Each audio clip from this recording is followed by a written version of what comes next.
I sure will. Good morning, everybody. You're listening to The Voice. Come on, dig me now. One and only Steve Harvey. Got a radio show. Okay.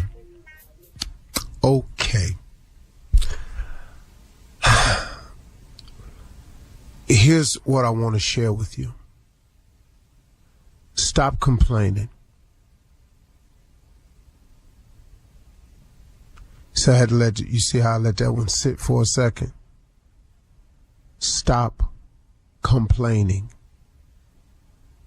Do you realize, without us even thinking about it oftentimes, we just complain about stuff?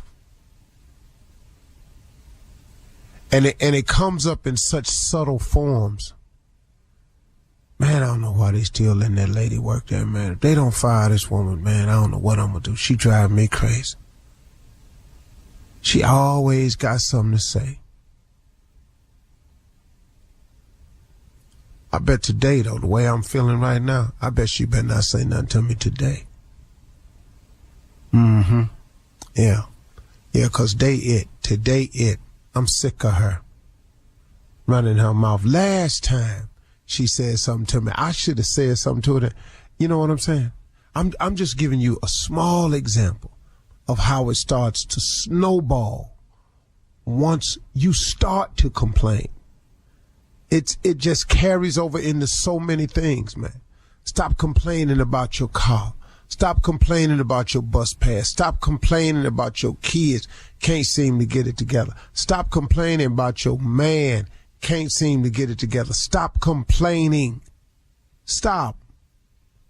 Have you noticed, I'm just asking, have you noticed that in all of your complaining, it has provided not one solution? The reason I'm telling you to stop complaining, because God is able, because God is capable. He is capable and able of fixing anything, capable and able of curing anything, capable and able of allowing you to get to adjusting to things, and capable and able to strengthen you to get through and change anything. But the key here is God is capable and God is able. A lot of times I find myself complaining because I have not used my greatest asset, and that's my relationship with God. You all have one. Now, you may not have nurtured it, but you have one because God created you as his child. He's available to you. Now, the fact that you ain't went to him, okay, once again, who fault is that? Stop complaining. Until you strengthen your relationship with God and formulate this relationship, you don't have enough weapons. You ain't got a big enough shield to fight this thing called life. It just keeps coming, man. And unless you develop a relationship with God, you need a partner in all of this. Maybe you got another route you're going to take. But every successful person I know personally has a relationship with God. I have some really some people that's kind of up there in the success term in terms of business and money and statute. I'm just talking about that portion of success. And then I have a lot of people who are very successful in their spiritual life, who have become great men of God, women of God. But look at all of them, and all of them have substantial amounts of, possessions and things like that. Also, most successful people I know have that. Even if you saw them never with a big lot of house and a lot of money or stuff like that, they had so much respect, so much love, so much power was given them from people that their life was rich in that area.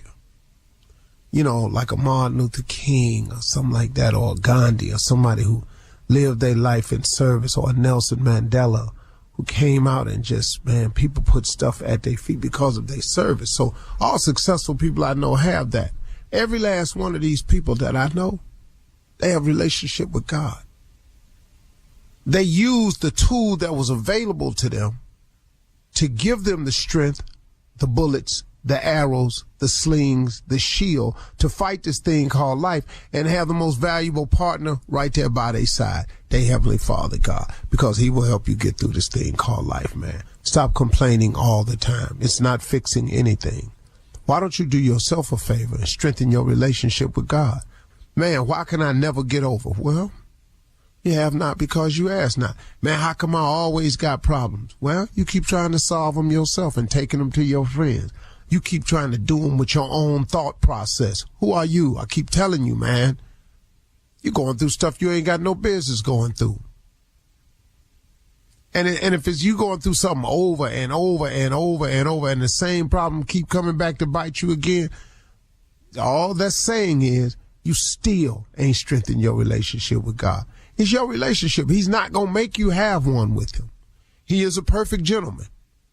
He only comes into your life when you invite him in. But for those who do invite him in, they have a distinct advantage on their road to success. A distinct advantage. You can do it without him. Trust me, you can. How far you get, I can't promise you nothing. How well you handle it when you arrive there, I can't promise you nothing. How long you gonna stay there, I can't promise you nothing. How difficult it's going to be without him, I can't give you that. It's going to be far more difficult. But something can happen and you receive a measure of success and you think it's you and it's this move you made, and you can describe it as I got lucky. I happened to be in the right place at the right time. I got lucky. Lucky is usually how other people describe other people's success. Boy, he was lucky. He was right there. Well, let me tell you what luck is. Luck is when hard work bumps up into opportunity.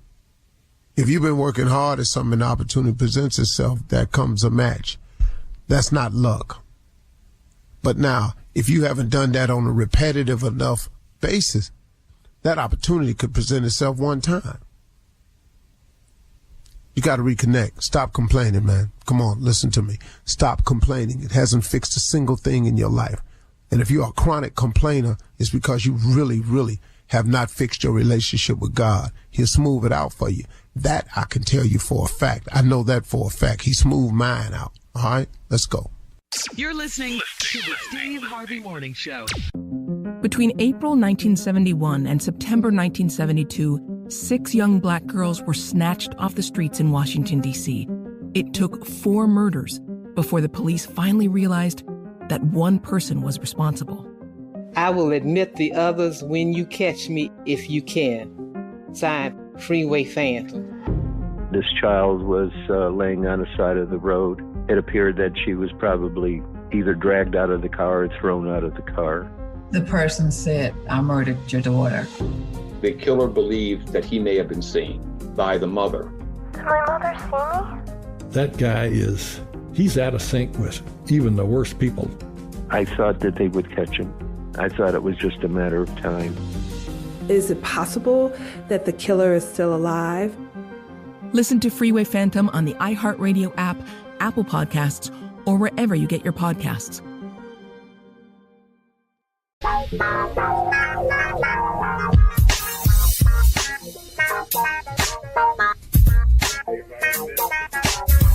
Top, wake up, wake up, wake up, wake up, wake up, wake up. This is your wake up call. This is the Steve Harvey Morning Show wake up call. Rise and shine. Give yourself that stretch, that morning yawn, and sit on the edge of the bed, thank the man, and then you got to get up, get out, and get something. It is the nephew holding it down today, along with the beautiful ladies. That would be Carla Farrell, Mississippi Monica, and the one and only, the hot voice of radio, Shirley Strawberry. Yeah, and then there is the junior favorite play cousin, Kia Junior Boy Spates. We are in the building. We are holding it down, and we are bringing the ignorant, the stupid, and then the ladies will bring the beauty and then kind of give it a little bit more balance of what we need from two ignorant people at the same time. We're going to do that. Same time. Yes. And before I go any further, I just want to say, did you see that 100 Friday night? Did you see that 100? Saw it. Not that 100. Not that 100. We saw it. It was 100 good. 100 episodes. Congratulations again. Of Ready to Love. Yeah. On the OWN network. Yes. Hosted by yours truly. In case people didn't know, I'm sorry. That's not hosted by Nephew Tommy. It's hosted by Tommy Miles. That's right, Tommy Miles. Which happens to be owned by the one and only Oprah Winfrey, who made a guest appearance via iPad. Here. That's majorly, epically, bigly. That was strong. Bigly. That was strong. You better adverb up in here, Shirley. Yes. Bigly. Bigly. Epically, majorly, all of the above. I was working in Baltimore. My mama called me and I said, Mama, I'm in the dressing room. I'm getting ready to go stay. I know you working. But Oprah just said your name, though. She did. Mom, she said my name before. This is the first time I heard her say your name. I said, okay. All right. Let me get to work. That was awesome. It really was. Later on, in about 45 minutes, we're going to talk about Ready to Love, 100th episode. You're going to hear from the very own Oprah what we talking about on the OWN network. You know, she owned the network. Showing Tommy some love. That is so amazing. Congratulations, Tommy. That boy know Oprah. Boy, that boy. Thank you. That big. He done made it. Boy, that boy somebody, ain't it? Did y'all see the cake? 100th episode cake? Did you see it? I saw it. Yes. That's when Will Packer actually came on the set and surprised me in Miami. I had no idea. I did not know we had even reached 100. I did not know anything. Really? But I mean, you know, that topped with everything that you went through while you were doing the show last year, Tommy. I mean, what a blessing on top of a blessing. You know, your 100th episode, you went everything. What a year for you. You know, what a time. It's been an amazing. Yeah, it's been an amazing journey, man. I'm so grateful. I'm so blessed, and man, just to have my wife there with me doing that. Yes. Man, if she would not have been there, I couldn't have made it through. That is my rock. Oh, yeah, that's so beautiful. Go ahead, the Miles family. That is beautiful. Well, coming up at 32 minutes after the hour, we're going to hear more from the nephew as he runs that prank back right after this. You're listening to the Steve Harvey Morning Show. It is time now to start your morning off with the one and only Mr. 100th episode himself, Nephew Tommy. Run that prank back. What you got for us, Neff? I'm going to dig off into this bag of stupid right here for a minute, Shirley. Let me see. Let me gather myself. Ooh, it's so all right, here we go. Get your gathering. Can you fix my roof? Can you fix my roof? It is very insulting and it is wrong to call a Spanish person and ask them, can you fix my roof? It's just wrong. It's just wrong. Yeah. You gonna play? But in order to prank, you gotta be wrong. You gotta be wrong. You know, you can't. There's no right prank. It's just impossible. All right. Pranking no you right is wrong. prank. I don't want to be right. Yes. But you know what's crazy? My Spanish roommate. I had a Spanish roommate in college for a couple years. J. Frank Hernandez. He loves this prank. So this goes out to my boy J. Frank Hernandez. Can you fix my roof? Let's go, cat dog. Hello, I'm trying to reach Eduardo. This is Eduardo. Eduardo, how you doing, man? I'm one of your neighbors, man. I'm actually like 2 streets over. I wanted to see if you could come around here, man, and help me out, man. I got a leak in my roof. Are you able to come around the corner real quick and see about fixing my roof? Who's this? Yeah, this is Sammy, man. I live like 2 streets over from you. You're Eduardo, right? Yes, it's Eduardo. Okay, hey, I need you to. I got a leak in my roof, man. I want to see if you can come around here and take a look at my roof. A leak in your roof? How much you charge me? What does that have to do with me? No, I got a leak in it. It doesn't have anything to do with you, but I wanted to see if you could come around here and fix it for me. How did you get my number, man? Where do you think I would fix your roof? I got your number from one of the neighbors, but you're Hispanic, right? Yeah, no, I'm Hispanic. Well, I'm not from Hispania. I'm Mexican, if that's what you're asking. Yeah. What I'm American, saying, Mexican. I mean, are you trying to be funny, or what are you talking about? Why do I got to go fix your roof? I mean, what are you talking about? Don't all Mexican people know how to do roofs? You know what, man? Don't talk to me like that. I'm an educated Mexican. I'm your worst nightmare. Who the do you do? Who the do you think you can call me because you think that all Mexicans fix roofs? And listen here, I'm not a roofer. I work at a bank. Okay, you understand that? No, I understand you work at a bank, but from my understanding, all Hispanic people. I mean, what do you do at the bank? I mean, do you lay tile at a bank? What do you do at the bank? Listen, you ignorant. I work at a bank. I'm a loan officer. I'm a Mexican with good credit. Okay, I'm a dangerous Mexican. You're with the wrong person. Are you that stupid? Huh? What is the matter with you? Who gave you my number? Where do you live? You can't be one of my neighbors. I haven't seen a retarded person walking around my neighborhood lately. I'm 2 streets over from you, man. I'm like I said, I got a leak in my roof, and somebody gave me your number. I thought all Hispanic people knew how to fix roofs. Oh, really? Maybe if I go cut your grass, like if you're going to stereotype us all, huh? Would that be cool? Huh? Why don't you come over to my house? I'll tell you what. Look. Hey, man, you taking this the wrong way. I'm trying to give you some work, man. All I really wanted to see if you could come over here and fix the leak. You know what I'm saying? That's really all I wanted to do. And I heard, that most Hispanic people, all of y'all supposed to know how to do roof. I mean, are you kidding me, man? You stupid. I work at a bank. I've got a degree. You didn't hear me. You're one of them ignorant that don't listen to anything. I live in a nice neighborhood, man. Do you sell drugs to live in this neighborhood? You piece of Look at this. You're making me degrade myself by just talking to you. I don't do tile. I don't do construction. I don't fix roofs. I'm not a mechanic. I don't do yards. Okay? Do you steal? Huh? There's nothing wrong with being a construction worker for laying brick or doing tile or doing roofing. There's nothing wrong with that, man. I got a lot of relatives. I've done those jobs myself, but I educated myself. Now I've got a degree, and I work at a bank as a loan officer. Don't you with me. Don't you ever call me again. Hey,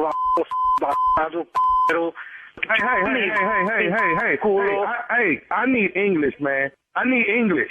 Man, you, man. What are you saying, man? What are you saying? Hey, man, don't be upset because I speak 2 languages and you speak 1. Oh, wait, you could probably speak pig Latin or something like that, right? Hey. You know what, man? I don't even like to talk like this. I work at a bank. I got to deal with customers every day, and I deal with ignorant.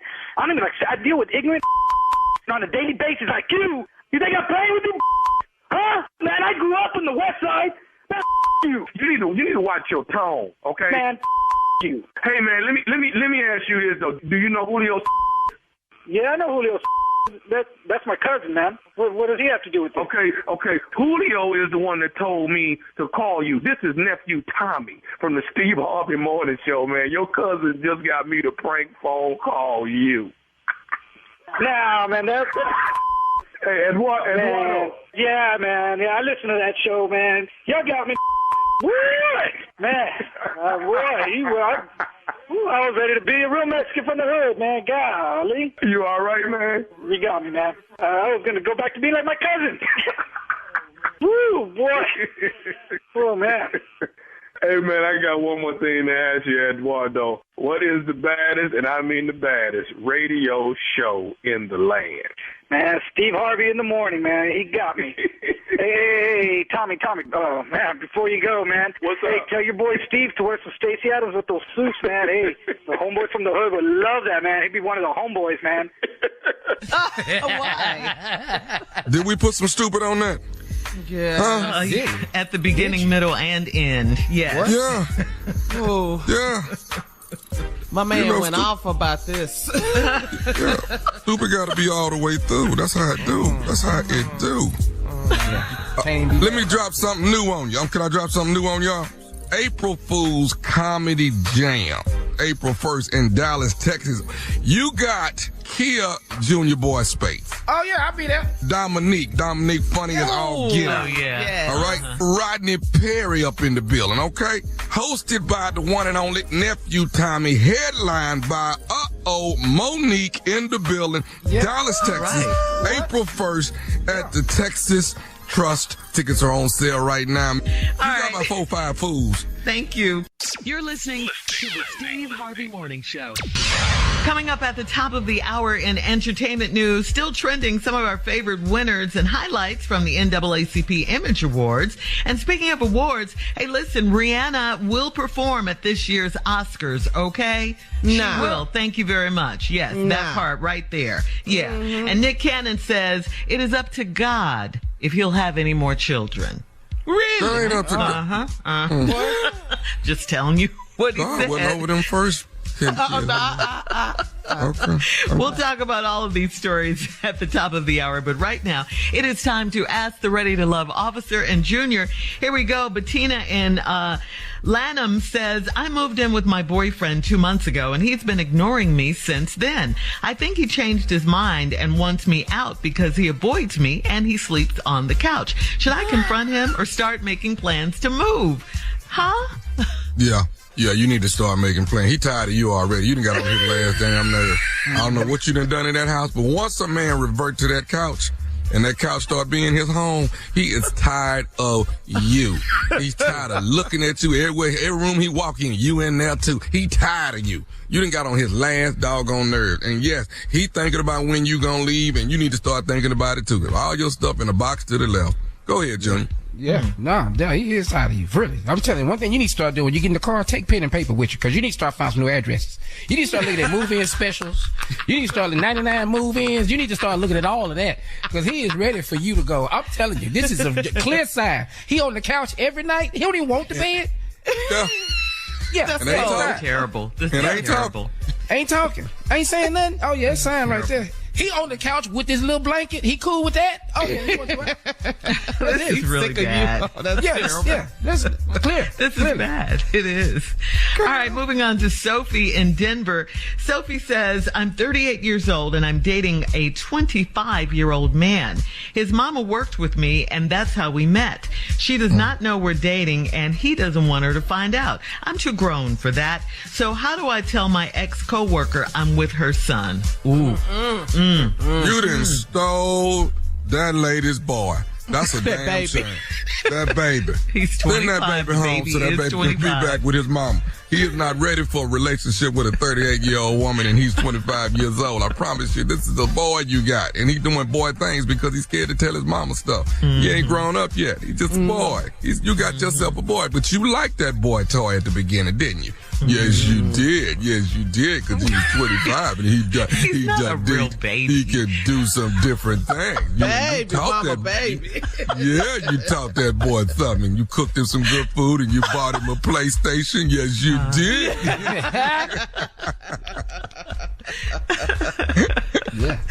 Go ahead, Junior. Yeah, I mean, you got him. He's 25. You with him, so you might as well go and just come out and tell his mama. Just ask some questions like, how does Devontae like his spaghetti? You should start putting this stuff together. With a little texture. How you want it? Did he do it with turkey or ground beef? Girl, talk to me. Oh, this boy can eat. Oh, my gosh. Devontae, though. Oh, this boy eat me out of house and home. Where does he like to go to the movies at? Do you know where he like to go to the movies at? Just ask him stuff like that. She'll figure this whole thing out. Go on and just tell her. Hey, he with you. Devontae and Sophie. Okay. What size jeans he wear? 38 in the waist? What is it? Ain't no 38. He ain't that big. Now he needs some pants. He pants and everything. Shopping for. Wow, my gosh. Just tell her. Go down here and get Devontae a suit. We got Easter coming up. Yeah. Yeah. We got to get him one of them nice yellow suits for Easter. He gon' what's his shoe size? Get your Easter speech together, Devontae. You know you got to do your. All right, moving on to Julie. Crazy. Julie in Tallahassee writes, my sister's boyfriend is having sex with this girl I work with, and my coworkers told me I'm low down because I haven't told my sister. The last time I told my sister about him, she didn't even question him. Do I stay out of it or try to tell her again? This ain't got nothing to do with you.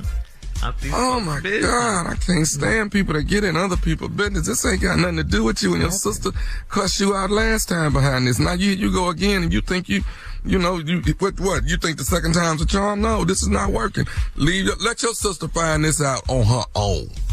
And if she don't find out, she just don't find out. But stay your butt out of it.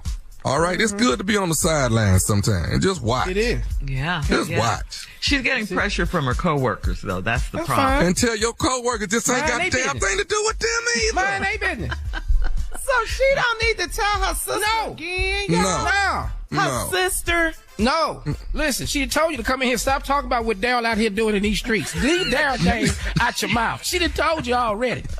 Now quit going down there and talking about what Daryl doing out in these streets. She doesn't want to hear it. But you my sister, though. Yeah, well, I don't want to hear it. We got different mamas and dads anyway. We ain't always blood. We halves. Okay, quit coming here talking to me what Daryl doing out in these streets. Leave Daryl name out your mouth. She done told you already. Hey, it's cold, Junior. Yeah, you got it up, so she'll just find out on her own. Okay. Then she gonna come back in there tell you, why you ain't tell me Daryl was out here in these streets? We tried to tell you the first time. I ain't know. Second time around, I ain't know. I'm sorry, I don't know. Stay out of it. Stay out of it. All right. Last one, guys. Last one. It's cold. Arlinda in Brandon says, my 30-year-old daughter lives with me and it is ruining my life. I come home and she's either laid up on my couch or in my bed. The TV in her room is broken, so she sleeps with me to watch TV.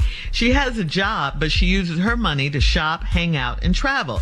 I know I made this problem, but how do I fix it? Oh, we got to go cold turkey. We got to cut this off right here. What? No, you're not finna be just laying up with me in my room, watching my TV. No, you got to go. I'll tell you what. Help your daughter get her first month's rent at an apartment. But let's move her the hell out of here. Now, first month rent, put a little something in her account, and now you on your own. You got to maintain. You got a job, so all that shopping and traveling, now you're going to have to balance that with your own checkbook at this point. But you got to get your butt out of my house. This is it. Now, if you ain't got that, then build her a little house out back somewhere. Nice little house or something. You're telling her mom to build her daughter a house? Build her a nice little one of them tiny homes in the backyard. See, when you get in that tiny home, it'll make you thinking about what you really want in life. Get your ass in that little tiny home by yourself. But you can't be coming in and out of this house. We through with that. Apartment or tiny home. One of the two. One of the two. I'm with T. I'm telling you, we got to make some drastic changes. Like sometimes you got to go cold turkey. You got to go do some extreme stuff. So I suggest, ma'am, if you really want to teach her a lesson, take all the stuff out the house she like. So if she like them TVs, take them TVs out of here. Get that couch she like to lay up on. Take that out. Get all that table like she like to sit and eat at. Get rid of the table. Don't have no furniture in here when she come home. Call the movers. Just move everything out. Just sit in that house in the dark. Don't pay the light bill. Turn the lights out in here. She ain't gonna flip on nothing. Just be in here with me in the dark. We gonna see how long you can do this. I outlast you. I got a job. I'm going to work. Yeah. I'm gonna take all that stuff out of there she like. Anything in the refrigerator she like eating, don't buy none of that no more. That's out of here. Right. Yeah, get all that out of there. Okay. All right. I like it, Junior. All right, guys. Thank you, Ritalo and Junior. Appreciate it. Coming up at the top of the hour, we'll have some entertainment news for you right after this. You're listening to the Steve Harvey Morning Show. Between April 1971 and September 1972, 6 young black girls were snatched off the streets in Washington, D.C. It took 4 murders before the police finally realized that one person was responsible. I will admit the others when you catch me, if you can. Signed, Freeway Phantom. This child was laying on the side of the road. It appeared that she was probably either dragged out of the car or thrown out of the car. The person said, I murdered your daughter. The killer believed that he may have been seen by the mother. Did my mother see me? That guy he's out of sync with even the worst people. I thought that they would catch him. I thought it was just a matter of time. Is it possible that the killer is still alive? Listen to Freeway Phantom on the iHeartRadio app, Apple Podcasts, or wherever you get your podcasts. If you're looking for someone to help you unpack Queen Charlotte of Bridgerton's story, you're in the right place. It's me, Gabby Collins. Come with me, because on Queen Charlotte, the official podcast, we're stepping behind the scenes and the drawing boards of this team to experience the life breathed into the Bridgerton prequel. Listen to the leaps executive producer and series director Tom Verica took to capture the feeling that's put that lump in your throat. And you've got to catch creator Shonda Rhimes. She's dropping gems, diamonds, and mics. On this podcast, we're going beyond the basic line of questioning and getting to the heart of the show, all while appreciating the contributions of the show's creative teams and remarkable cast. Go inside each episode of Queen Charlotte, a Bridgerton story with the creatives, the cast, and creator Shonda Rhimes leading the way. Listen to Queen Charlotte, the official podcast, Thursdays on the iHeartRadio app, Apple Podcasts, or anywhere you get your podcasts.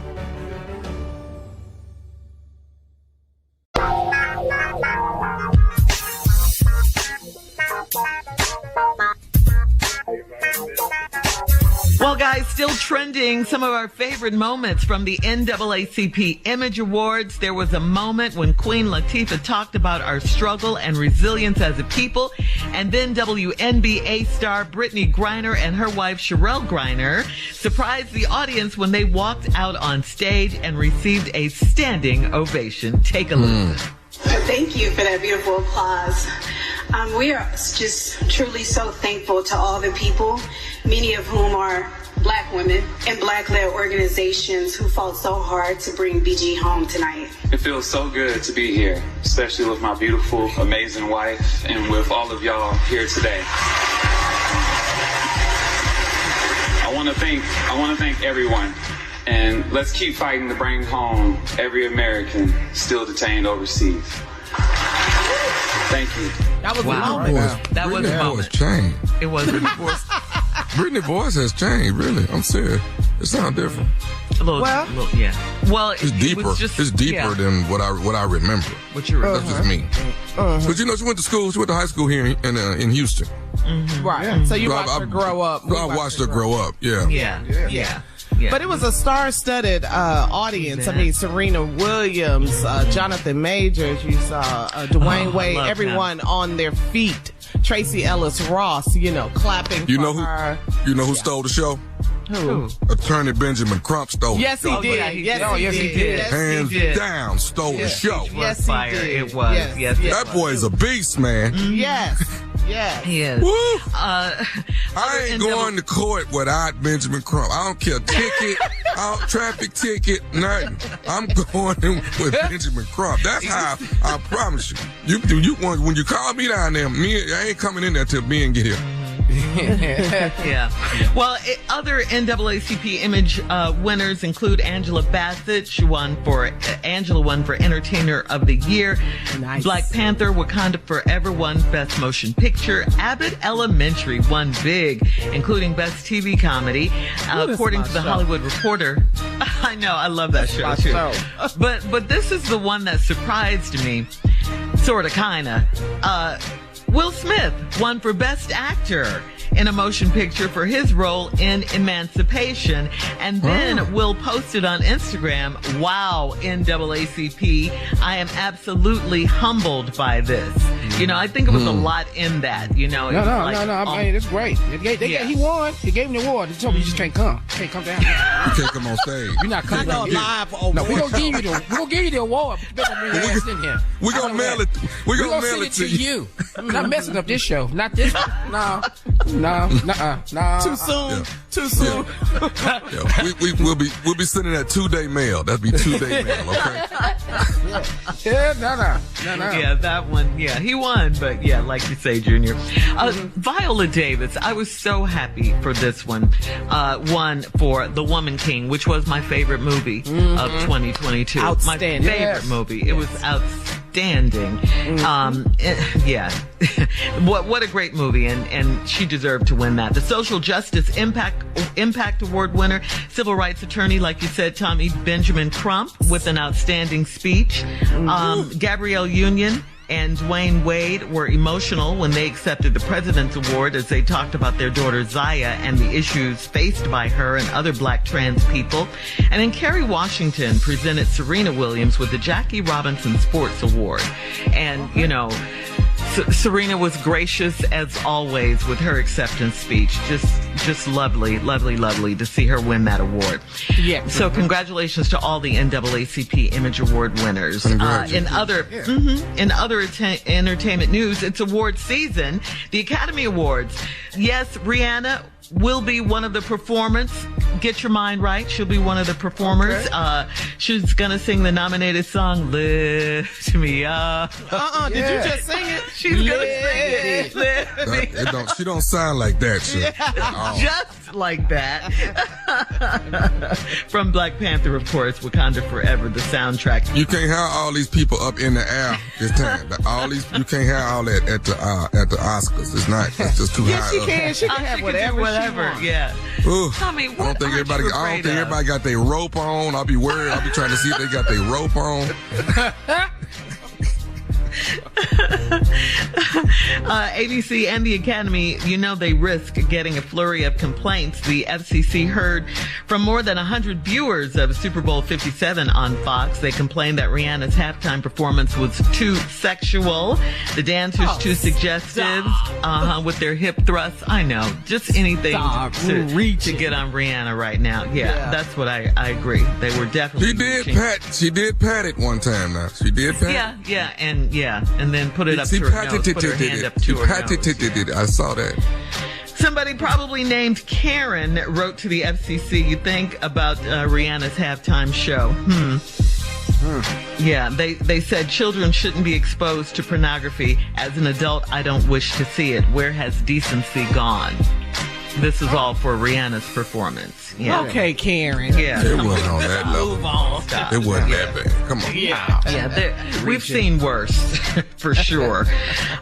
Finally, in entertainment news, Nick Cannon says he will let God decide if he's done having children.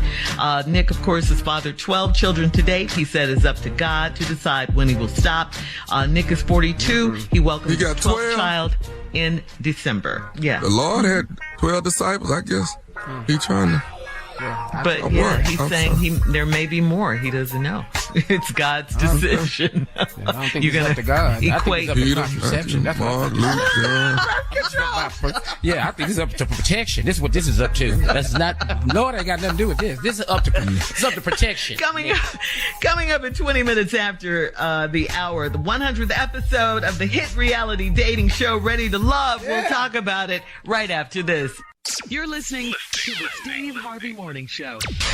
Congratulations yet again to our very own nephew, Tommy, or Tommy Miles, as they call you on Ready to Love.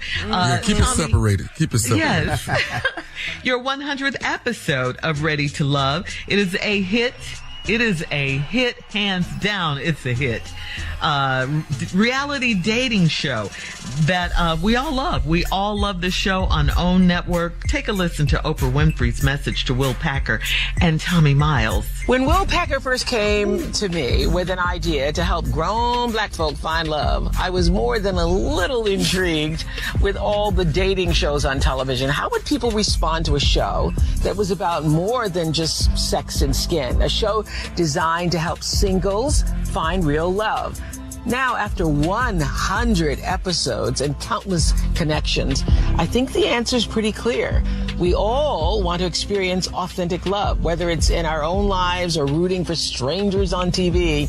We want genuine connection. And so as the show's original fan, I wanted to say to you, Will Packer, Tommy Miles, and the entire lighthearted team, I want to thank you all for 100 episodes of helping grown folk find love. Thank you. Boy, you big. I told you. The queen. Let me tell you right now, that boy no Oprah. Boy, that boy big. That big. That boy, I'm telling you, I don't know nobody know Oprah. Boy, that's crazy right there, boy. Oh, my God. Your thoughts, nephew? It's a milestone. Not something I even put in my plans. I just was blessed that Will Packer called me so many years ago and offered me a job. I didn't have to audition for it. He said you fit this very well, and I didn't know what. Even going through the first season, I was like, oh my God, I didn't know. That's what was great about the first season. I didn't know what to expect and they didn't know what to expect. So it was new to all of us. And to just be this much further down the line, to get 100 here and we still rolling, getting ready to start Dallas.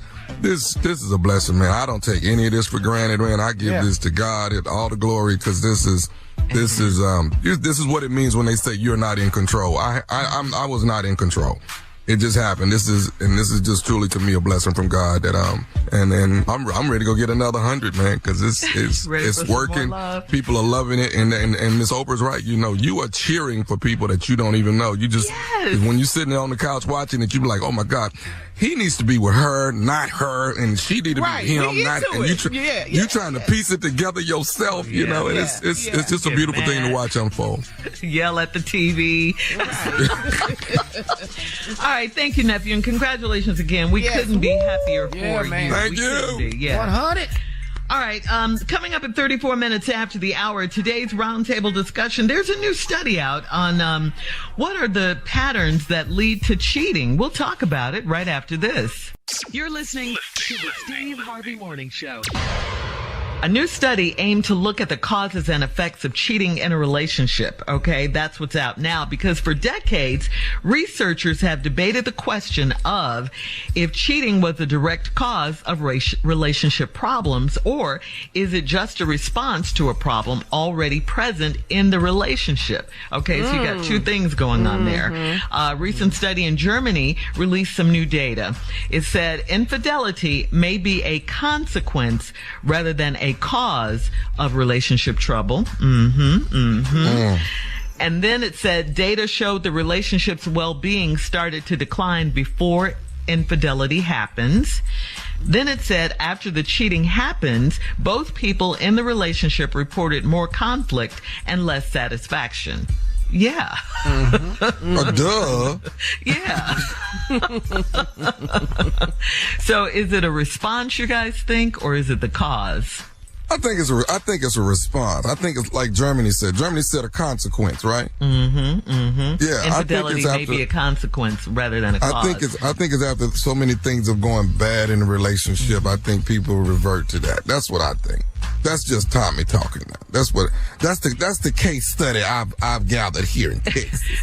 You read a lot, right? Research. You read a lot. Yeah. This is my research. All right. I think most let me just say men. I think most men, when they're not happy at home, when they're not getting what they, you know what? I think some men are not getting what they were getting at the beginning of a relationship. And you know what the old people say, you know, whatever it took to get this man, that's what it takes to keep this man. I think when people when that doesn't stay consistent, then it, you know, then their mind wanders, their mind their body begins to wander.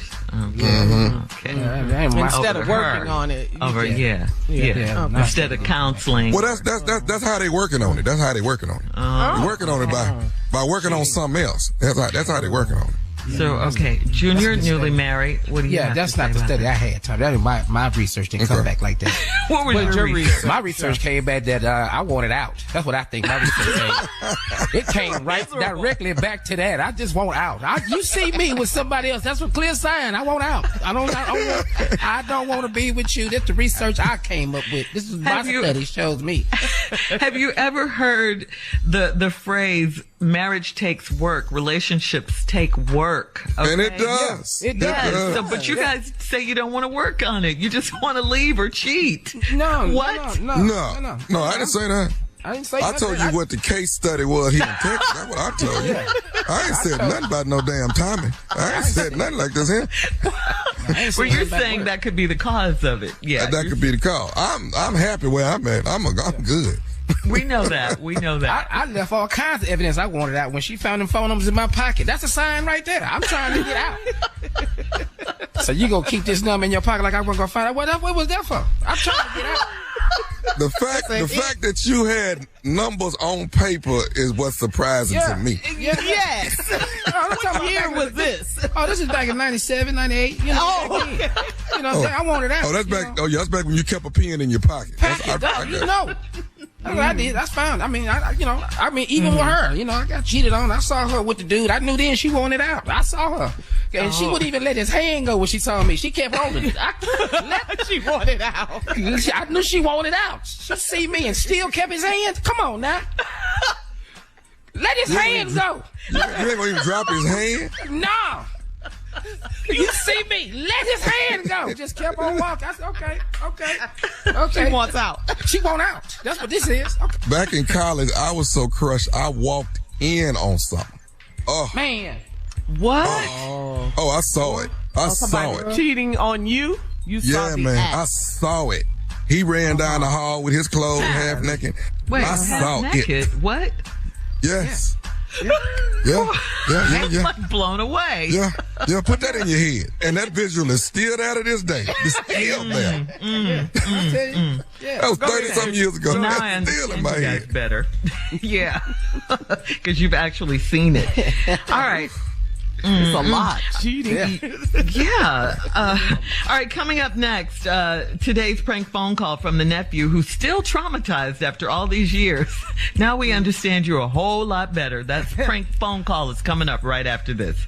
You're listening to the Steve Harvey Morning Show. Coming up at the top of the hour, right about 4 minutes after, it's my strawberry letter for today, and the subject is, get this subject, it's a player's ball every weekend. What? Is. What? At the house. Wait till you hear this letter, it's funny. But right now, the nephew is here with today's prank phone call. What you got for us, Neff? Shirley, this is for all you ladies out there that's got them eyelashes that go past your nose. Them long eyelashes. Past your nose? Yeah. I mean, there's got to be a limit to these things. There's a limit to these eyelashes. And some of y'all know better. You know you can't see. but it's okay. But what you ain't going to do is put them lashes on my wife. That's what you're not going to do. Okay? He can't come home and can't see me, Carla. He can't see me. Oh, it's about you. This don't make no sense. Okay? So this right here is called lashing out. Lashing out. Cat dog, if you would. Hey, it's lashing out. How can we lash you out? I'm trying to reach Bianca.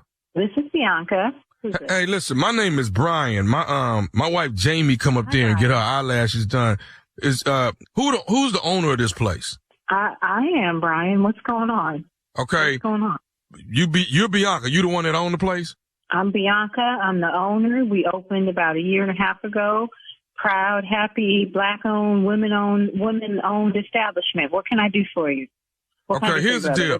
I'm sick and tired of my wife coming up there, and then when she get back home, she got these thick ass eyelashes on, and they long as hell. I mean, these eyelashes thicker than somebody's mustache. This a damn shame. Now I done told her to take Brian, these. Brian, hold up, Brian. Now I may or may not be the person doing it, but whoever, I'm pretty sure probably that sounds familiar, but whoever. We have a lot of customers, but whoever comes in here, they pick their lashes. We collaborate, but the girls are saying what they want done. They pick it. So if they're thick because they want them thick. Okay, well these are they too thick and they too long. Your eyelashes ain't supposed to be sticking away out past your nose. That's a damn shame. But let me tell you what I'm getting at though. Here's my reason for calling. If my wife come home one more time, say what? Brian, can you simmer down? Because, I'm running a business here, and you sound crazy. They can hear you through the phone. The girls are looking at me in the chair. I don't know what's going on. I don't know. Can you calm down? You loud and screaming. All I'm saying is if my wife come home with these long, thick ass eyelashes again, I'm going to come up there and raise holy hell at that damn place. I'm telling you the truth about that. What are you talking about? Why are you threatening me? You are not coming up here. I'm coming up there if my wife come home with them thick ass long eyelashes again. I am. No, you're not coming up here. We just opened 1.5 years ago. We are doing good. We don't need no drama from nobody. You need to talk to your wife. Fix your marriage. Don't come out here taking it. Ain't nothing wrong with my marriage. The only thing wrong with my marriage is these damn thick ass eyelashes and they too long. Why are you calling me with this? See, now I'm yelling. Because I'm calling because this is where she got her eyelashes done. Oh my God. Then you need to talk to your wife. Okay, I need to calm down. I'm running a business here. What you trying to do? Sabotage me? What, you work for the company? I ain't trying to sabotage nothing, but I tell you what, if she come home with these long, thick ass eyelashes again, I'm gonna come up there and I'm gonna find all the violations of codes and everything, building codes, and I will get you shut down if we don't stop these long, thick ass eyelashes. Okay, Brian, I'm from the South Side. So, motherfucker, you need to back up, because now you're threatening my livelihood. Yes, I'm going to go there with you. You threatening my livelihood. You threatening the jobs of so many girls here. What are you doing? You need to talk to your wife, and you need to back the up. And I am sorry to curse. We try to keep it class here, but now you're making me lash out from lash out. Motherfucker, you need to back up. This is my job, and people have jobs. What are you doing? Threatening to come up here. I will call the cops on you, and you will not be able to come here, and we will not let your wife get her eyelashes done. And you need to fix your marriage, because you got some anger issues. Clearly, you pissed off at your wife, and you calling us threatening to ruin our business. Brian, what is your wife's name? My wife's name is Jamie. Okay. Does anybody in here know Jamie or do Jamie's lashes? Okay, it's like 4 girls raising their hand because everybody goes to somebody different. So I don't know who does Jamie's lashes, but you got some anger issues, okay? I ain't got no anger issues. The only problem I got is my wife having some long, thick eyelashes, and they further out than her nose and thicker than somebody's mustache. That's what I got a problem with. Okay, you know what? Jamie just needs to leave your ass, because if you got an issue, call her. Why are you calling us? It's 4 I'm calling different the people that put thick. Why wouldn't I call the people that put the thick eyelashes on? Why wouldn't I? Well, first of all, you need to talk to Jamie and send her up here. We're going to tell her to leave your ass, first of all. Second of all, I cannot help you. You are interrupting my grinding, okay? You are interrupting our grinding. And we got a business going here. What is your problem? Can't you go do some work? Go and talk to your wife and fix your marriage. You know what? I tell you what, Bianca. I tell you what. You're not trying to fix. No. You ain't trying to fix the problem. I'll be up there, and I will bring somebody that will shut that down. Somebody call the cops right now. Call them now. Tell them somebody is coming up here and they threatening us and lash out. Call. See, 3 girls calling right now. So bring your little ass up here, motherfucker. Come on. Bring it up here. Let me ask you something. Is Carmen up there? Yeah, Carmen is sitting in my face right now. What is going on doing? You know him, Carmen? Why are you asking me about Carmen? Where's Carmen at right now? She right here looking at me. What is going on, Carmen? Is she laughing? Hold on. Yeah, now she's starting to laugh. What the is going on? Y'all got me looking crazy at my shop. Bianca, calm down, baby. Check this out. This is Nephew Tommy from the Steve Harvey Morning Show. Your girl Carmen got me to prank phone call you. Oh my God, Carmen! Okay, you know what? Y'all got me out here looking bad. I cannot. Tommy, nephew Tommy. Oh my God. Oh my What's God, up, baby? You ran away. Oh my God. What's up, girl? I'm just lashing out a little bit. That's all. I'm just lashing out. Oh my God. I'm sorry, nephew Tommy. I was acting crazy. You got to tell the nephew what is the baddest, and I mean the baddest radio show in the land. The one, the only Steve Harvey Morning Show. Always. Forever. Hey. All right, ladies. So y'all let me know. Y'all got to tell me what's the limit now? What's the limit on lashes? Well, it depends on your style, what you want. You can have a natural look, or you have to tell a little more dramatic. Yeah, the lash tech what you want, what you're looking for. But when it look like a whole feathery, just a peacock. I mean, y'all know y'all seen the ones I'm talking about. And we wear lashes. We wear lashes every day because I love lashes. I will never stop wearing lashes. But I can't tell that those are not y'all's lashes. I can't tell. They look natural. They look natural. You know, now you start looking like a Disney character there with these lashes on. Now, come on now. This a whole lot here. Now, come on now. But you know what, nephew, you said it best. When is enough a limit? I think when you can't see. I think that's where you draw the line, Shirley. Yeah, well, have you seen, like, yes. Yeah, have you ever seen a Chinese parade, which are really incredible? You ever seen that dragon? Have you ever seen them lashes? That right there. That's a bit far. Yeah. I'm sorry. It's a bit far. So, I mean, that's what the men say. That's what I've always heard from men about women's lashes, that they can get too long and too much. I can't see your eyes, Shirley. I can't see your damn eyes. Where's your pupil? I can't see them. Collecting dust and everything. Your retina. Your retina, all that.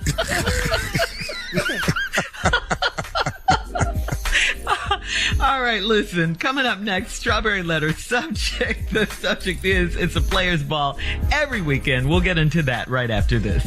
You're listening to the Steve Harvey Morning Show. Between April 1971 and September 1972, 6 young black girls were snatched off the streets in Washington, D.C. It took 4 murders before the police finally realized that one person was responsible.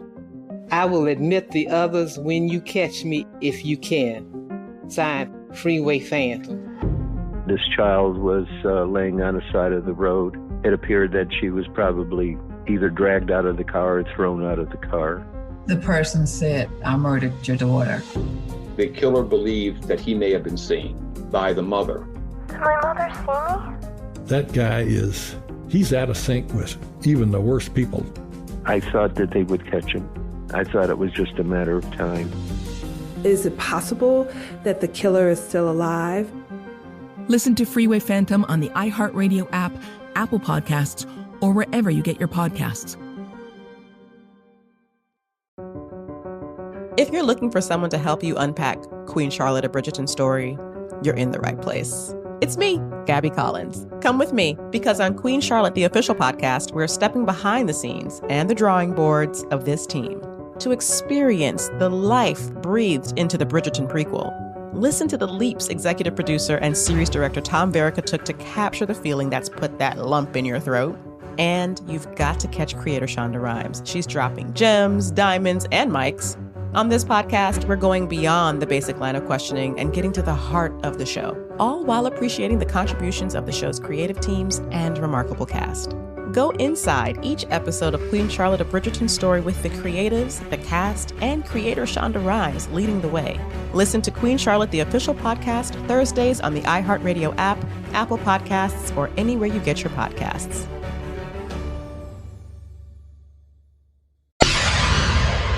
It is time now for today's Strawberry Letter, and if you need advice on relationships, work, dating, sex, parenting, and more, please submit your Strawberry Letter to steveharveyfm.com and click Submit Strawberry Letter. We could be reading your letter. See that? Hear that? Live on the air, like this one right here. We could do it every day. Could be yours. You never know. You just never know. So let's buckle up and hold on tight. We got it for you. Here it is. Strawberry Letter. Subject, it's a players' ball every weekend. Dear Steve and Shirley, I'm 55 years old and my husband is your age, Steve. We met online and hit it off quickly because we love to dance, cook, and collect antiques. I lived in Detroit and he lived in Florida when we met. And after we talked on the phone for a couple of months, he flew me to Florida for a visit. When I got to his little dusty house, my allergies wouldn't allow me to stay there, so I had to get a hotel room. His house is stuck in a time warp and I'm still trying to fix it up now. What shocked me the most about his place was the very old furniture that he's had since his early 30s. I'm into antiques, but he took it to a new level. The same goes for his wardrobe. He's proud that he's not gained much weight since he was 25 and he can still wear his old suits. I'm talking old, and she put old in all caps. He said the new clothes style don't fit him right and they're not good quality material like the old fabrics. He shocks me with his belted suit jackets, flared leg pants, and all the turtlenecks he owns. We're compatible in other areas, so I tried to overlook his style at first. I thought I could buy him new things after we got married, but he's not going to let that happen. Every night that we go out, he looks like he's going to a player's ball, and I'm his daughter that tagged along with him. People love taking pictures with him and often call him old school. He seems to love the attention he gets from the others, when we're out, but I feel like the people are making fun of him, and it's embarrassing. How do I get him to lose his 70s Don Cornelius vibe and switch up his wardrobe a little bit? Or is it wrong to try and change him now that we're married? Please help. Wow. How do you answer this letter? Your husband is stuck, like you say. He's stuck in the 70s at the Players Ball with Superfly and the Mac. It was obviously a great time for him, and he has fond memories of his heyday. The issue is life is about change and moving forward to make new memories. That's what life's all about. Can you change him, you ask? It doesn't sound like it. You know we can only change ourselves. The problem with him is the attention that he gets. He gets a lot of attention. He loves it. It's hard to tear him away from all of that. He should want to make you happy too, though, and he should be open to your suggestions if you want him to try something new and different. Try to nicely persuade him to wear a new piece. And when he does, you know, you got to do the, oh, baby, you look so good. You look sexy in that. You got to fawn all over him and make him feel good. Maybe you can influence him that way. Otherwise, you're going to have to take the good with the bad, you know, meaning keep dancing, keep going out, you guys having fun, keep antique shopping with him, and keep cooking together. Those things are good. Those things are in place, and you're happy with that.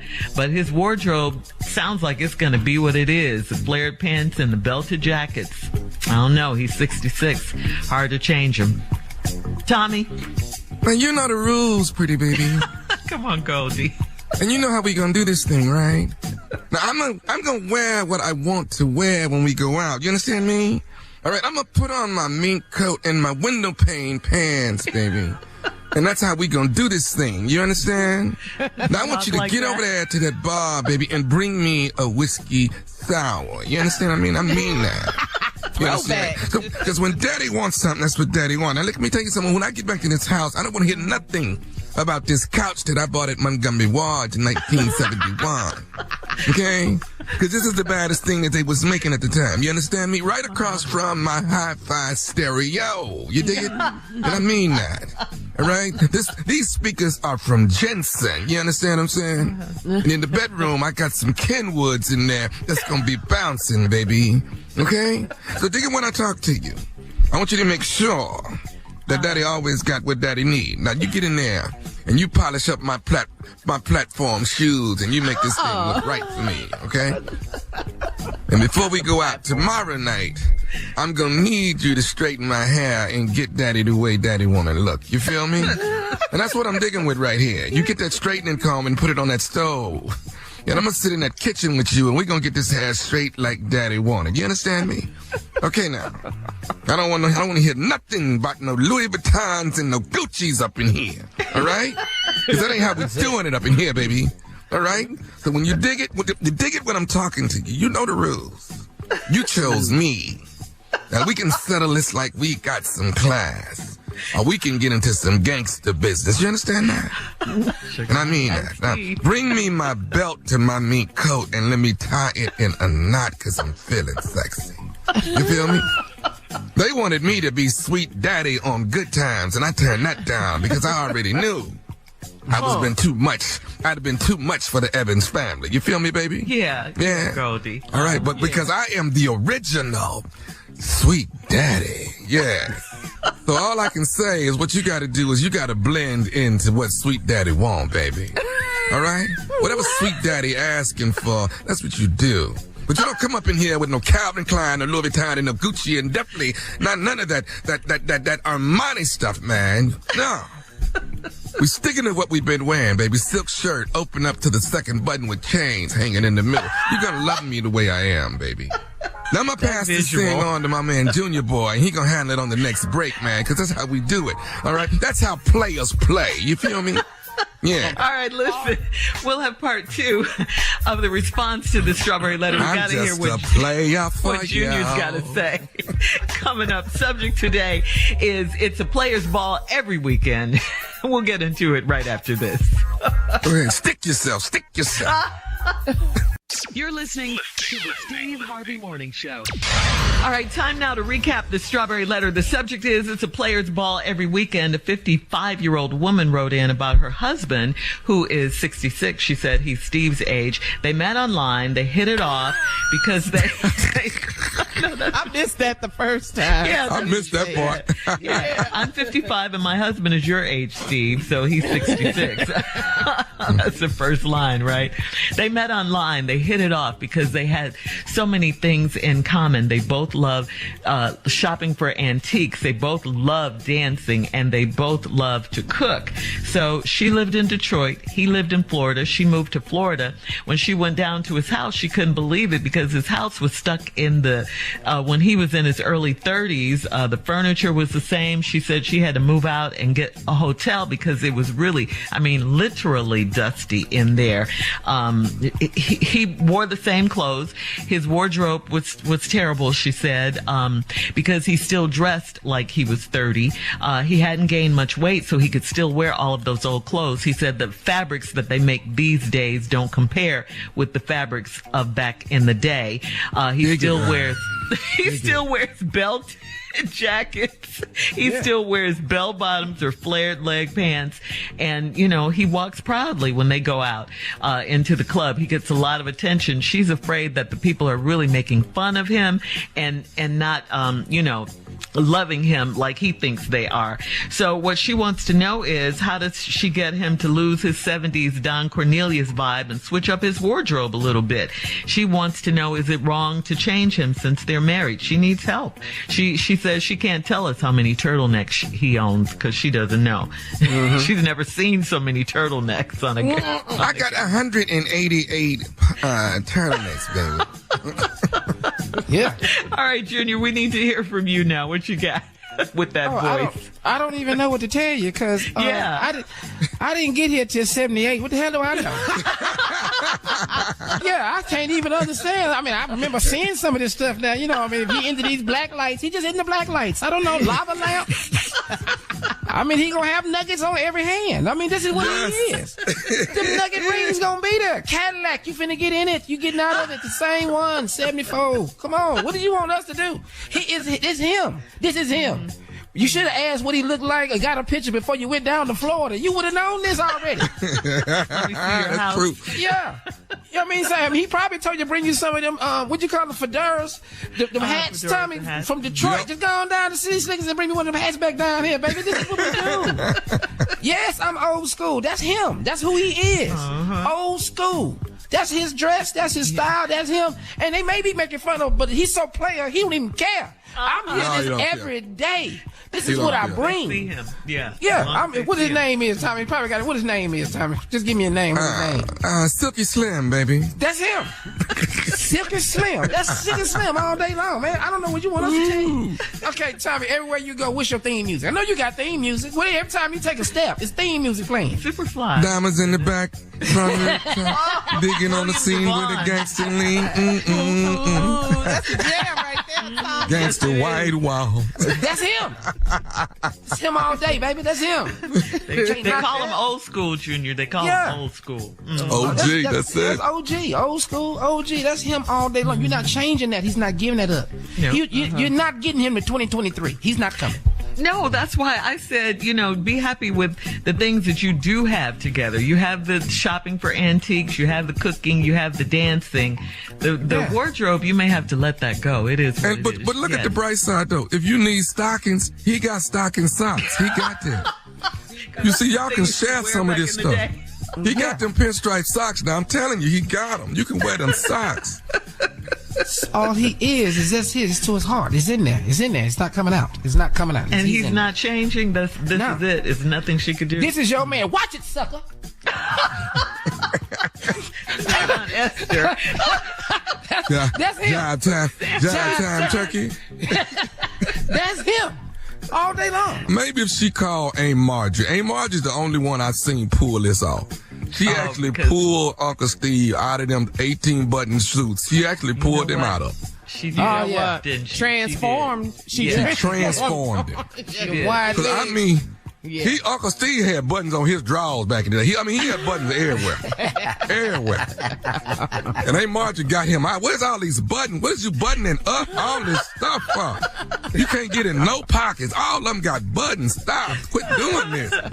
Why you got a cuff in your pants with a button on it? What is are you going to uncuff it later? What is that for? You going to uncuff it? Man. Don't nobody got no pullover t-shirt with no buttons on it. Why you have all these buttons? Pullover. Pullover. Come on, Dave. Let me tell you about my house, baby.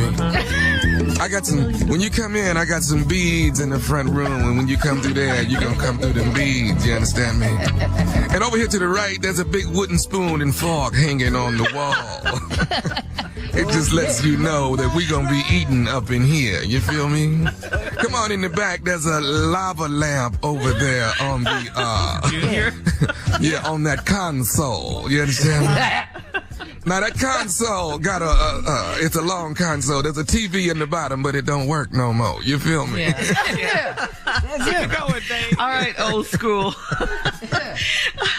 Post your comments on today's Strawberry Letter at Steve Harvey FM on Instagram and Facebook. Check out the Strawberry Letter podcast on demand. Now, coming up at 46 minutes after the hour, Junior with Sports Talk right after this.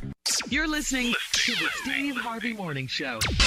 It is time now for Junior and Sports Talk. What you got, Junior? All right, Shirley. Well, let's just go ahead and put it out here, man. Let's just go ahead and just say it. Hey, man, congratulations to Damian Lillard. Damian Lillard dropped 71 points by himself over the Houston Rockets, just by his damn self. No help, no other guard or center. 71, Tommy. Man, he wouldn't miss nothing. Oh, my God. I ain't know nothing about this. Dog, he just, 71 points by himself. Of course we lost. Of course we lost. Yeah, 71 points, man. I just have to say, right, nothing like I've never seen anybody shoot like that, man. You know what, Junior? Maybe we ought to do this, man. Maybe the Texans football team ought to go play basketball and then send the basketball team to the football area. Let's just let them switch. The Rockets and the Texans. Now that's thinking outside the box. That's really thinking outside the box there. Wow. The Astros looking across the street like, we don't have nothing to do with them. We have a World Series. We're not doing none of that. That's us. Yeah, we had that. Also, man, want to give a shout out, man, to I'm just out here working. Come on, Lamar Jackson, we still need you. He has still not signed his franchise tag with the Baltimore Ravens, so we still don't know what's gonna happen with Lamar Jackson. He wants more money than Deshaun Watson, guaranteed. He wants more than $230 million, and they keep coming here with this $180. He want massage money? Is it? He want more than that. Wow. And so they keep offering him the money. He won't take that. He want all his money guaranteed. That's what he wants. So that's why we don't know where he's going, what's going to happen. Now, Aaron Rodgers is out the dark cave. Now, he out the dark retreat. We still don't know where he wants to go. So we got a couple options. Yeah, Aaron, he just sat in a room for 300 square feet for 4 days by himself in the dark. He said, I got to think this out. What? Did he have some food? Was he in the dark or was the lights off? No, he was in the dark, in a cave. But was the electricity off? I done that before at my apartment. I done that before. I done had my lights on. To pay your bill. Yeah, they ain't doing nothing spectacular. Now I done made it through a week with them lights off. Yeah, he ain't doing nothing amazing. This ain't nothing amazing he doing, man. So that's our sports, man. Don't forget to catch me and your favorite play cousin Junior and my man nephew Tommy. April 1st, Dallas, Texas Trust Theater, man. We gonna be in the building. I'm telling you, man. Dominique, Rodney Perry, Monique headlining and hosted by nephew Tommy, and I'm just on the show with him, man. We gonna rock this thing out, Dallas. Let's get ready. April Fools. That's gonna be stupid. We're coming to see you. That right there gonna be stupid. It's gonna Carla and I will be there, front and center. Come on, man. Come on. I got something to do that day. What? Oh. More I'm men hosting a gala. Y'all ain't the only one booked. working. Y'all ain't the only ones working. Excited, man. Me and Tommy have been on stage in a minute, man. Wow. Coming up at the top of the hour, this woman on social media needs some advice about her roommate. Your diet is not my problem. I'm not giving up my Girl Scout cookies. We'll talk about it right after this. What? You're listening to the Steve Harvey Morning Show. Between April 1971 and September 1972, 6 young black girls were snatched off the streets in Washington, D.C. It took 4 murders before the police finally realized that one person was responsible. I will admit the others when you catch me, if you can. Signed, Freeway Phantom. This child was laying on the side of the road. It appeared that she was probably either dragged out of the car or thrown out of the car. The person said, I murdered your daughter. The killer believed that he may have been seen by the mother. Did my mother see me? That guy he's out of sync with even the worst people. I thought that they would catch him. I thought it was just a matter of time. Is it possible that the killer is still alive? Listen to Freeway Phantom on the iHeartRadio app, Apple Podcasts, or wherever you get your podcasts. If you're looking for someone to help you unpack Queen Charlotte, a Bridgerton story, you're in the right place. It's me, Gabby Collins. Come with me, because on Queen Charlotte, the official podcast, we're stepping behind the scenes and the drawing boards of this team to experience the life breathed into the Bridgerton prequel. Listen to the leaps executive producer and series director Tom Verica took to capture the feeling that's put that lump in your throat. And you've got to catch creator Shonda Rhimes. She's dropping gems, diamonds, and mics. On this podcast, we're going beyond the basic line of questioning and getting to the heart of the show, all while appreciating the contributions of the show's creative teams and remarkable cast. Go inside each episode of Queen Charlotte, a Bridgerton story with the creatives, the cast, and creator Shonda Rhimes leading the way. Listen to Queen Charlotte, the official podcast, Thursdays on the iHeartRadio app, Apple Podcasts, or anywhere you get your podcasts.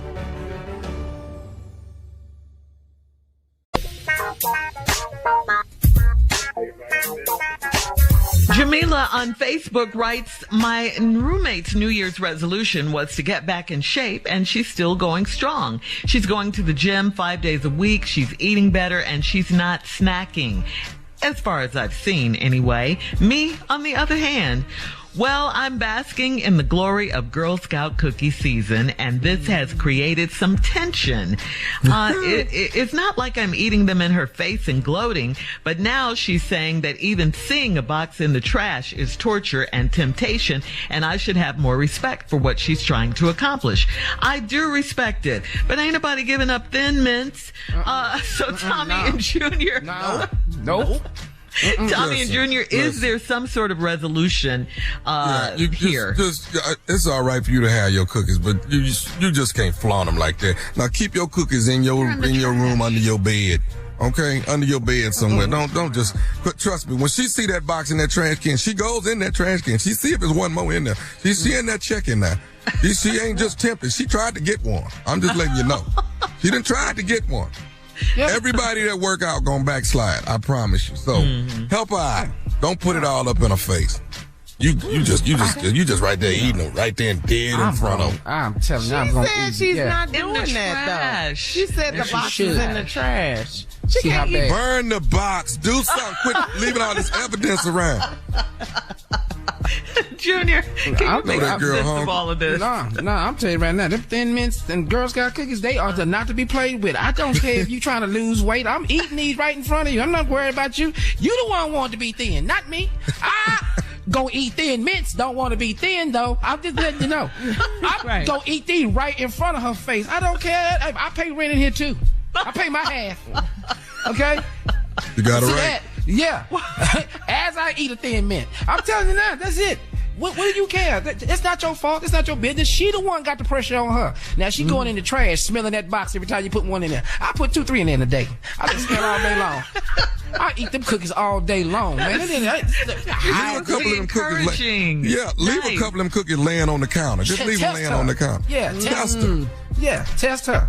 Ain't nobody that if she strong, breaks her y'all. diet, and if she breaks her diet, then you'll be responsible for that. You got to mentally be prepared, and this is helping you. This is so it. put them cookies on that counter and leave them there all day so we can get stronger. And then the next week, put an oxtail up there. Let's see if we can get through some stuff. You gonna break her down. Try it. Hell, just one. A whole oxtail. I tell you what's gonna stop it. Put some of them Chick-fil-A nuggets up there. I bet you she gonna eat it. She gonna have to eat one. You grilled break or her fried? soul. Grilled or I'm gonna fried? break you. Grilled break or you. fried? That's what we gonna do. Yeah, it's not my job. No, it's got to be fried. I don't want them I don't want them grilled nuggets. I don't. I don't want a healthy nugget. I don't. I just don't. You going in? Let's go. Yeah, you going in. All right, I think we have time for one more. I want a box of sorry, Thin Jamila. Mints. You're on your own. You're on your own, Jamila. Mm-hmm. You on your own, girl. Mm-hmm. Are you eating them right now? That's what it sounds like every day. And girl, I'll tell you right now, these 10 minutes. You looking good though, girl. I'll tell you that weight coming off, ain't it? You golly. I just keep eating. All right, let's get to Tisha on Steve Harvey FM. Tisha writes, my husband has been a know-it-all for as long as I've known him, but he's actually right a lot of the time, although I don't like to encourage him. He's warned me several times that he thinks I'm taking a big chance parking my car on the street when I go to work in the city, but I tell him to stop worrying, that it's perfectly safe. Well, yesterday I came out at the end of the day and someone had crashed into my rear bumper. I don't want to tell him because he'll never let me live it down. So should I just swallow my pride and admit he was right or secretly get it fixed? Should I tell him a little lie? It wasn't parked on the street when the damage happens. What should I do? See, this ain't worth lying about.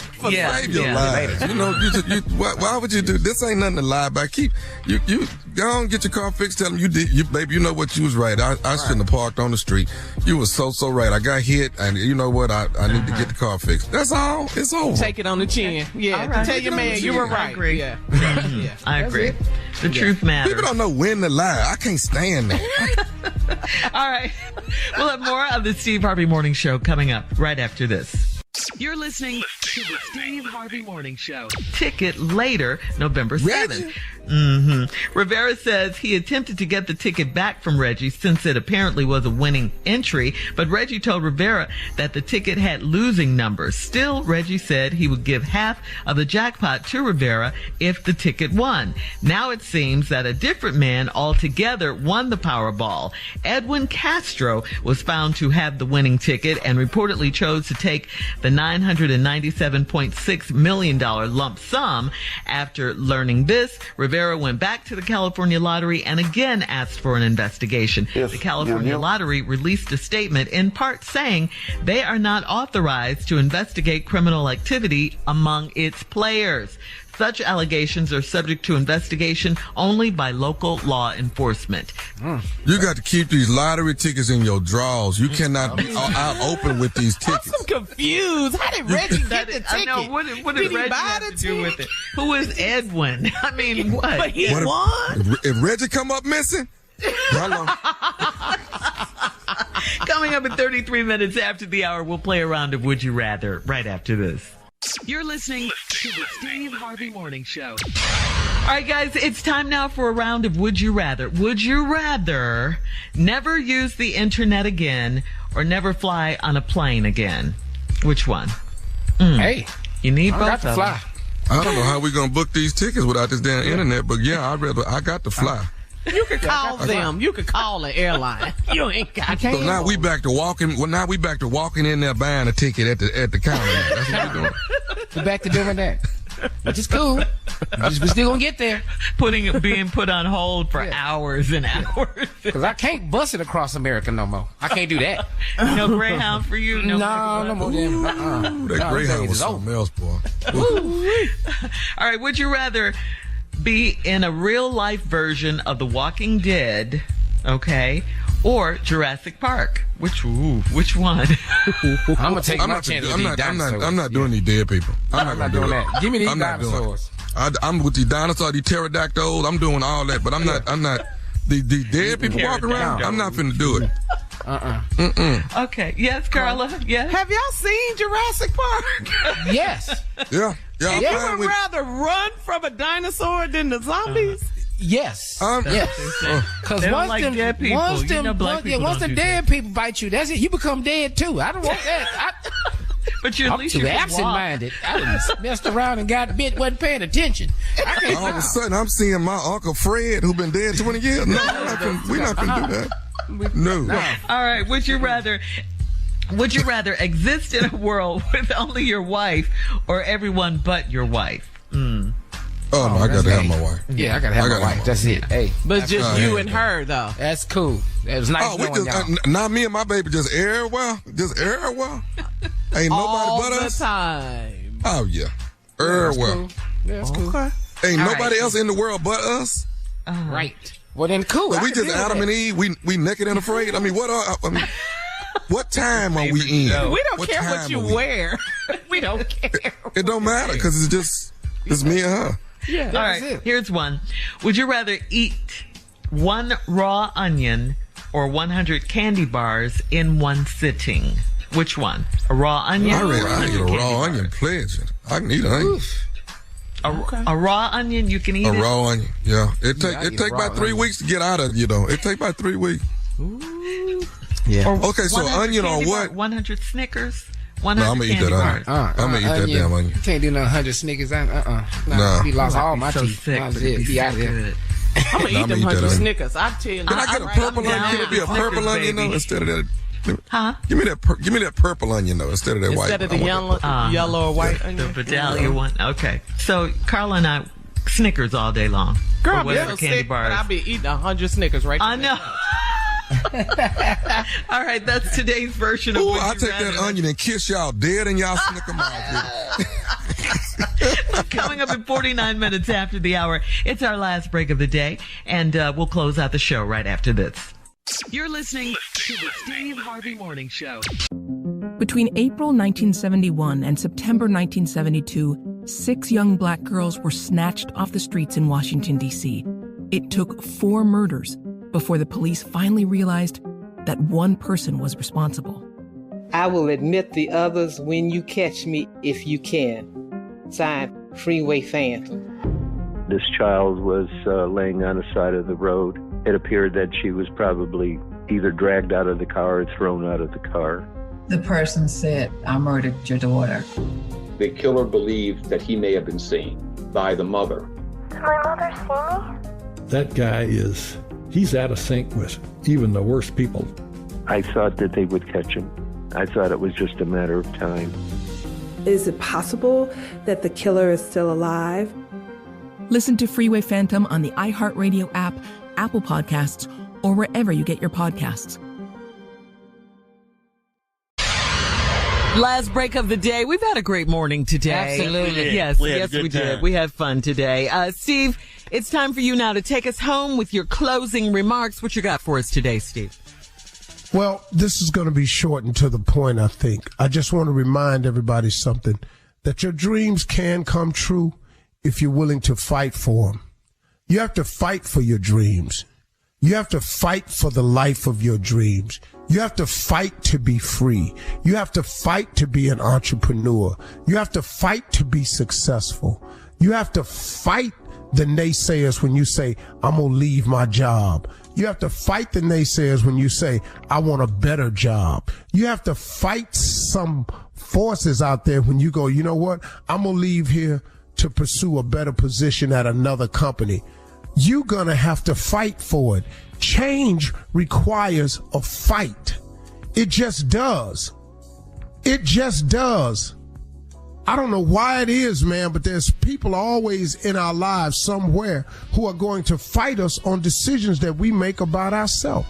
I don't know why that is, but it seems to happen for everybody. All of us have to fight to get through to the other side. You have to fight through the wall of fear. You have to fight through doubt. You have to fight through confusion. You got to fight through the naysayers. You got to fight through haters. You got to fight through the fact that it didn't go your way. You have to fight through the fact that you got up and you just wasn't feeling yourself today. You got to find a way to fight through. You got to find something in you that makes you keep fighting even when you don't. There's a stanza in a poem that says, if you can force your heart, your nerve, and your sinew to serve its turn long after it has gone, when there is nothing left within you except the will to say to them, hold on. You have to fight like that. Now, the funny thing about that line in that poem, I think that's if. And the stanza says, if you can force your heart, your nerve, and sinew. Sinew is the fibers that holds all your insides together. They call that sinew.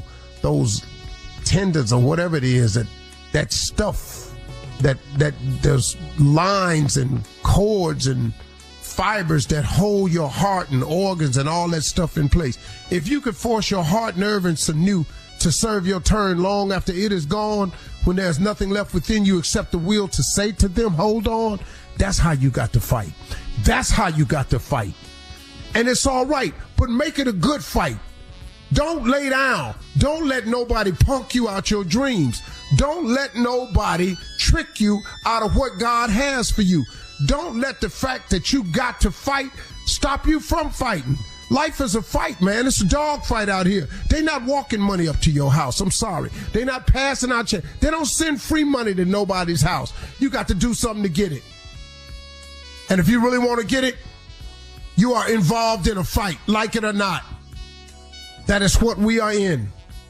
We are in a fight. So get with it. Stop punking out. It ain't time for that. You in a fight. We are in a fight. Let's go. That's what it is every day. And if you think it's not, keep sitting up in here letting life slap you upside your head, because that's exactly what it's going to do. You're in a fight, folks. You're in a fight for your dreams. You are in a fight for the life God has for you. You are in a fight for your future. You are in a fight for your promotion. You're in a fight for advancement. You're in a fight to do life better. You are in a fight to have more. You are in a fight to succeed. You are in a fight to overcome. You are in a fight to beat illness. You are in a fight every day of your life. What you think this is? You got to fight and make it a good fight. And here's the tip to fighting. If you have God in your life, you will not lose the fight. Period. That's all I got to tell you. If you have God in your life, you will not lose the fight. If you include him in the process. See, in all of my fights, he is my partner. He my tag team partner. When I tag him in, everybody in the ring need to clear it. All the people that take me to court falsely, all the people who lie about me falsely, all the people who try to bring me down for self-gain. I'm not over here by myself. I am protected by a scripture, Isaiah 54:17, that no weapon formed against me shall prosper. Come for me if you want to. I'm just going to I'm going to hand you the scripture and get out the way. I've seen him do it for me too many times. But I know I'm in a fight. I just don't go to the fight alone. You can't take a knife to a gunfight. Put God in your life and you cannot lose the fight, because that's what we're in. We're in a fight. You feel me? Yes, sir. Drop the mic, baby. Yes, Drop sir. it. Yes, Drop sir. it like it's hot, Steve. That was a good one, Steve. That's on it, though. It sounds like you still fighting. That's on it. Yeah. No. In a fight. Ooh, that was good. You gotta fight. You gotta fight for your dreams. All right, well, thank you, sir. Y'all have a great weekend. It is Tuesday. Yeah, well, whatever.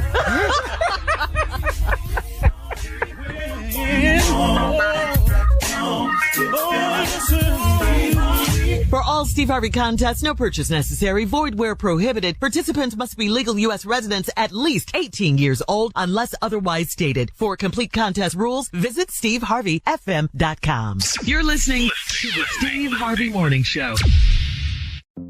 Between April 1971 and September 1972, 6 young black girls were snatched off the streets in Washington, D.C. This child was laying on the side of the road.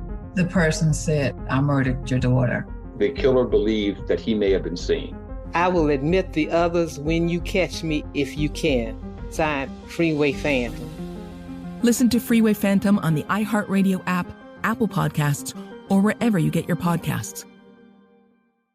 Hi, I'm Dani Shapiro, host of the hit podcast Family Secrets. Each episode explores a long-held family secret that has finally come to light. Find out what keeps millions of people tuning in to hear astonishing stories about the secrets that are kept from us, the secrets we keep from others, and yes, even the secrets that we keep from ourselves. I hope you'll join me and my extraordinary guests for this new season of Family Secrets.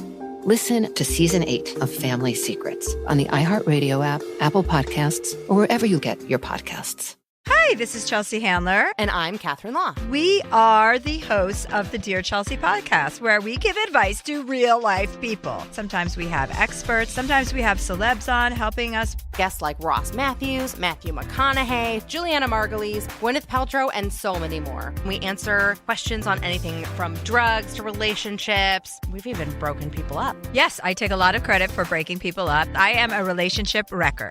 And just motivation. Sometimes people just need a kick in the ass, and that's what I am. And we encourage people to live their lives truly, fully, and bravely. Listen to Dear Chelsea on the iHeartRadio app, Apple Podcasts, or wherever you get your podcasts.